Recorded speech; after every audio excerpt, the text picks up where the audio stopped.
Acute pain అంటే ఆర్థోపెడిక్స్లో కానీ ఈ సర్జన్స్ ఎక్కువగా డే టు డే ప్రాక్టీస్లో ఫేస్ చేసే problem acute pain, severe pain అనమాట. మాకేంటంటే ఈ ఎక్యూట్ పెయిన్ని ట్రీట్ చేయడానికి చాలా లిమిటెడ్ రిసోర్సెస్ ఉన్నాయి. నార్మల్గా పెయిన్ టాబ్లెట్స్ ఏంటి రెండు విధాలుగా చెప్పుకుంటాం. NSAIDs, non steroidal anti inflammatory drugs, ఇంకొకటి ఓపియాయిడ్స్ అని చెప్తాము. ఈ ఎన్ఎస్ఐడిస్ అంటే మనకు తెలిసింది ఐబుప్రోఫెన్, డైక్లోఫినాక్, పైరాక్సికమ్, నాప్రోక్సిన్.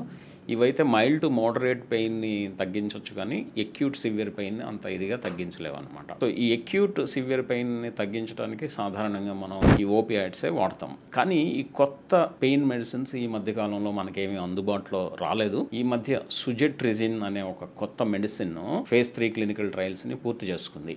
ఇదేంటంటే ఈ సోడియం ఛానల్స్ NaV1.8 అనే ఛానల్స్ని బ్లాక్ చేస్తుంది. ఈ ఎక్యూట్ పెయిన్, సివియర్ పెయిన్లో మనకి ఇది తగ్గించడానికి అవకాశం ఉంది. ఇది త్వరలో మనకి అందుబాటులోకి వచ్చే ఛాన్సెస్ ఉన్నాయి.